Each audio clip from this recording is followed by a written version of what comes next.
Hello दोस्तों, मैं उदय आप सभी का प्रोमिनेंट क्लासेस के इस यूट्यूब चैनल पर स्वागत करता हूं। हम लोग क्लास 12th पॉलिटिकल साइंस के सेकंड बुक का चैप्टर फर्स्ट राष्ट्र निर्माण की चुनौतियां पढ़ रहे हैं, जिसमें कि हम इससे पहले इस चैप्टर का पार्ट 1, पार्ट 2 और पार्ट 3 पढ़ चुके हैं। अगर आपने नहीं देखा है तो पहले उसे देखिए, तभी आपको ये चैप्टर अच्छे तरीके से क्लियर हो पाएगा।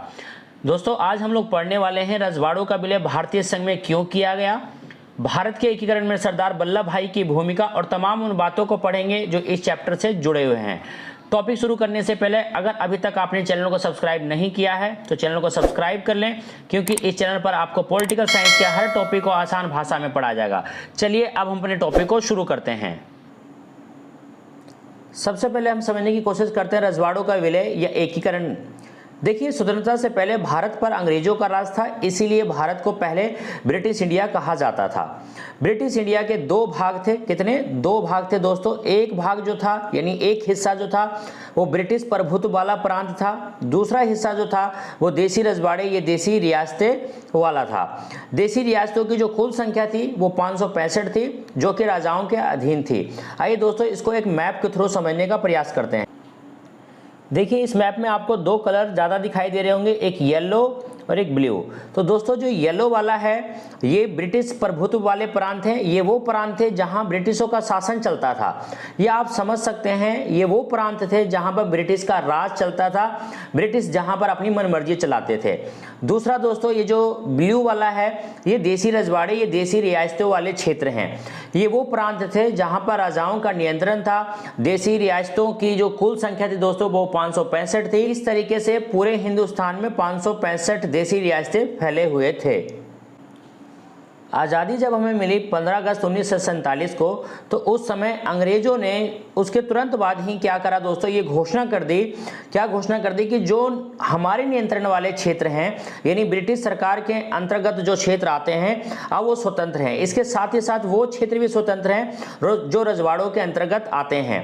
और यही बात जो दोस्तों हमारे लिए खतरे की बात थी या अखंड भारत के लिए खतरे की बात थी, क्योंकि दोस्तों अंग्रेज तो चले गए लेकिन अंग्रेजों ने जाते जाते एक नई चाल चल दी। वो चाल ये थी दोस्तों कि अंग्रेजों ने बोला राजाओं को कि भाई आप जितने भी राजा लोग हो, चाहे तो आप भारत में मिल जाओ या आप चाहो तो पाकिस्तान में मिल जाओ या फिर आपका मन करे तो स्वतंत्र रूप में रह जाओ।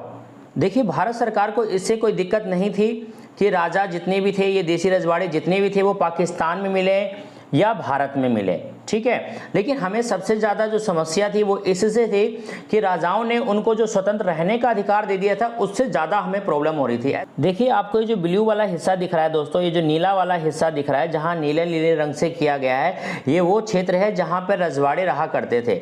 अब आप सोचिए कि रजवाड़े जो थे वो छोटे ये बड़े रजवाड़े जितने भी थे वो इस तरीके से फैले हुए थे। अगर ये सभी के सभी अपने आप को स्वतंत्र घोषित कर देते हैं तो भारत के अंदर ही क्या होता दोस्तों कि कई सारे देश तैयार हो जाते हैं, कई सारे देश नए बन जाते हैं। और जिस बात का हमको डर था वो हकीकत में होने जा रहा था। कैसे दोस्तों? देखिए, भारत की जो पहली रियासत थी जिसने अपने आप को स्वतंत्र घोषित भी कर दिया वो दक्षिण भारत में स्थित त्रावणकोर था। दोस्तों, एक बड़ा ये प्यारा सुंदर सा क्वेश्चन भी है, एग्जाम में आपके आता है कि वो कौन सा देसी रियासत था जिसने अपने आप को सबसे पहले स्वतंत्र घोषित किया। तो दोस्तों उसका जो आंसर है त्रावणकोर। वर्तमान में ये केरल में स्थित है। अच्छा, उसके दूसरे ही दिन यानी अगले ही दिन क्या हुआ दोस्तों, हैदराबाद के निजाम ने भी अपने आप को स्वतंत्र घोषित कर दिया। देखिए, रजवाड़ों के शासकों के इस रवैये से यह क्लियर हो गया था कि आज़ादी के बाद हिंदुस्तान के छोटे छोटे देशों में बढ़ जाने की आशंका है। जब भारत सरकार को ये लगने लगा कि ये लोग ऐसे नहीं समझेंगे तो फिर सरकार ने एक कड़ा रुख अपनाने का फैसला लिया। जब भारतीय सरकार ने रजवाड़ों के प्रति कड़ा रुख अपनाने का फैसला लिया तो दोस्तों इससे जो सबसे ज़्यादा समस्या हुई वो ही मुस्लिम लीग को। किसको दोस्तों? मुस्लिम लीग को सबसे ज़्यादा समस्या हुई। लेकिन भारत सरकार अब कहाँ इनकी सुनने वाली थी, क्योंकि इन्होंने तो पहले ही हिंदुस्तान का विभाजन करवाकर नुकसान कर दिया था।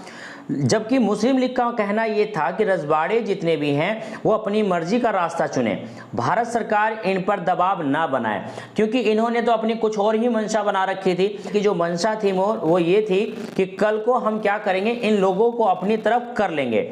और इस तरीके से दोस्तों देश की एकता व अखंडता खतरे में धीरे धीरे पड़ती जा रही थी।